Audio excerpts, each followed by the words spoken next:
So today might end up being a really sad or a really happy day. Or it could be both. I'm going up to London and I'm going to have a look at this CBR 600 RR that's for sale in one of the shops there. It's the right colours that I want. It's got the nice exhaust and it's pretty.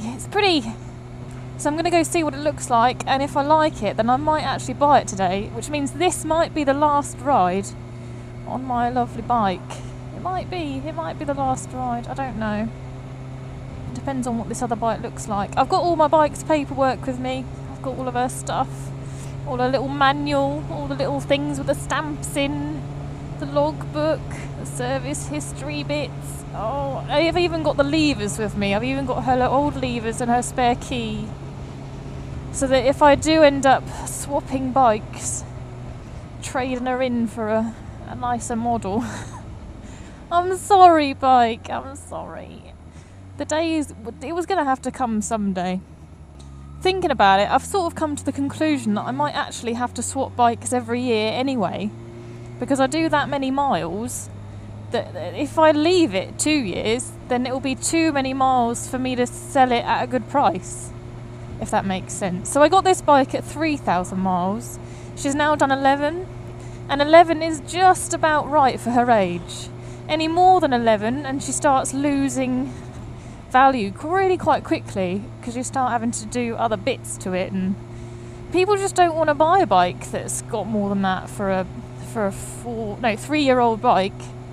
For a 3-year-old bike, 11,000 miles is just about average for the average rider. And I've done that since May. I've done that in 9 months. Well, I haven't done 11,000 miles. I've done like 8,000 miles on this bike in 9 months. Which isn't bad. I use her every day. So a different bike every year might be sensible. If I buy a low mileage bike and then sell it off in a year, like sell it off the next year, then it stops me having a bike that's got loads of miles that's going to be really hard to sell. And I get a nice bike every year. So that also means that I can't really do these finance deals that mean you get a new bike every 3 years. Because 3 years, my mileage would be like mega. So that's not going to work, ever. And that also sort of means that the S1000 RR is off the cards for now, guys. It's off the cards for now. I can't afford that one at the moment. And to be honest, I can't afford the insurance either. I looked at the insurance prices. Oh my god! £2,000? Nah, I won't be doing that anytime soon. Give that another few years and then maybe I'll be able to get myself one of them. But £2,000 is... it's just too hard to justify that and the extra price of the bike. And I'd be doing the same shit on it anyway. It's not like I'd be doing anything extra because I've got that bike to justify the price, is it? And I wouldn't want to wreck it going to work every day. As much as I love that bike, that is my dream bike, it's not... I don't think it's really an everyday bike for me. If I had that every day, oh my god, I would lose my licence so quickly. I would just have so much fun on it though, but oh no, I can't justify that. I can't do it. I can't do it. Which is why today we are going to go see the CBR 600 RR, because it makes more sense for me. It makes more sense as a step up. It makes more sense financially, and it's within the right price. Oh god, I can't. I've been trying to talk myself out of getting this S1000 RR, and I think I've succeeded. So I'm just not going to think about it anymore. I'm just not going to get it. I can't do it. Oh, but she's so pretty. No, it's fine. I love the look of this CBR actually. The one that we're going to go see today is. It's very similar colours to the bike I'm on now. It's red and white. It's Honda. It's Honda, of course. It's Honda, so it's going to be nice. After riding my friend's bike, I just really want one. And I know I haven't tried other 600s yet. I am going to. It's not like this is my bike forever, is it? This is just a bike that I'm buying for now. If I ride my friend's R6 and I really like it, maybe that could be next year's bike. It's not a big issue. Buying a bike doesn't mean you'll have that bike forever. I haven't even had this bike for a year and I'm getting a different one, just changing them up. I like change. I like something a bit different. And yes, it would be nice to have a bike and have it as your forever bike, but really that's not practical when you're doing this many miles a year. If I was doing just summer miles and keeping it in some sort of shed for like the winter, then fair enough. I could have it for like 3 years, do 3,000 miles a year, and it'd be no problem. But I don't. I ride every day. This is my main transport, and changing bikes every year does make financial sense. Especially if it means that I don't have to do an MOT every year then. Just trade it in before. Just trade it in before the MOT. I can do my winter service before the winter on it, and then just trade it in the spring. And it is a bit of a gamble buying a new bike though, isn't it? You don't really know what you're going to get. You don't know who's had it before you, unless you buy privately, which I probably won't be doing. I'll be trading this one in.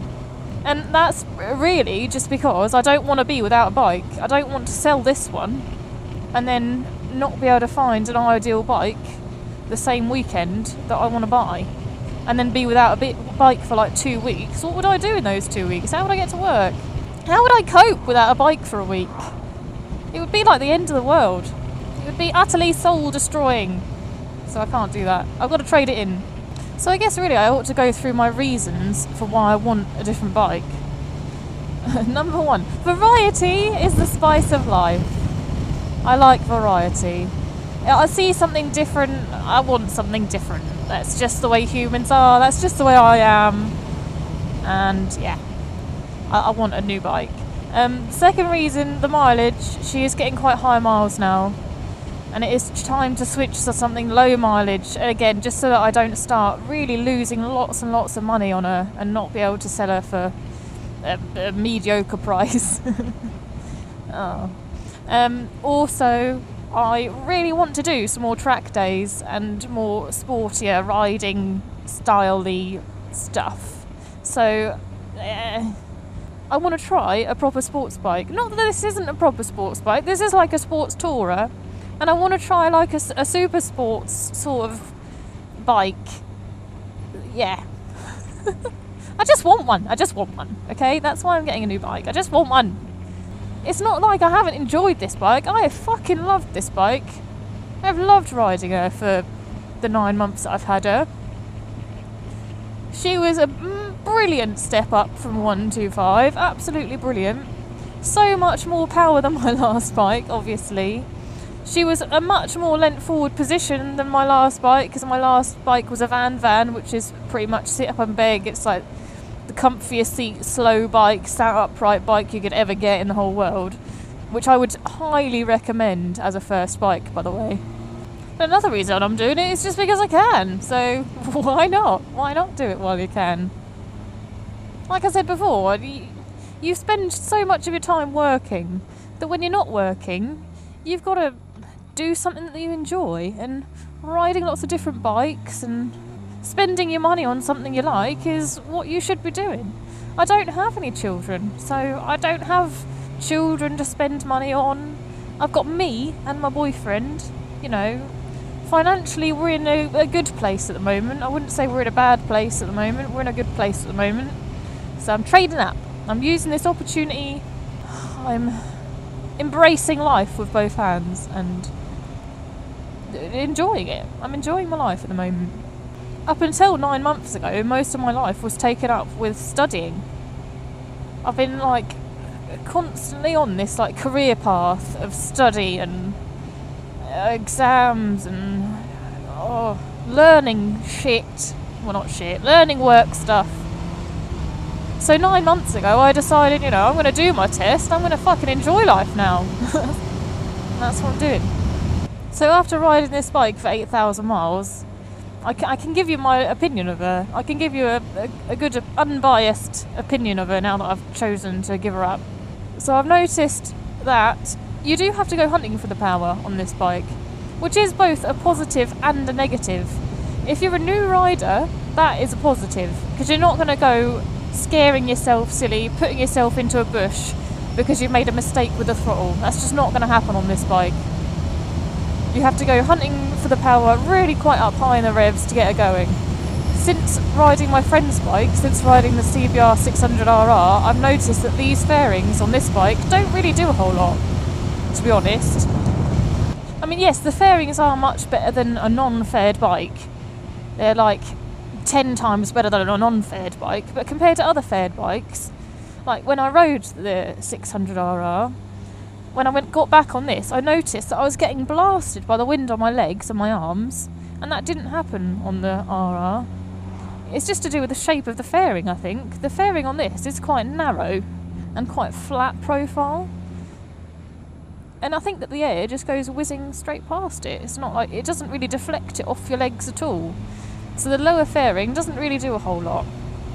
It also means that I get quite blasted on my hands, because on this bit here you got a cutout, and that just puts all the air right onto your hands. So on the RR I found that my hands didn't get as cold, even though that bike didn't have heated grips. So also, while the seating position of this bike has been very comfortable, I do find that the angle of the seat pushes my bum forwards onto the tank, so I'm constantly adjusting myself back. And it doesn't help that this tank and the sides of it is very flat, and I do feel that you would need some sort of grippy pads to stop yourself from slipping forwards all the time. So the things that I absolutely love about this bike are the looks of it. I love the looks of it. I think she's a very, very pretty bike. She's well put together. She's very reliable as well. I haven't had any problems with the reliability at all. She's just been an amazing first big bike.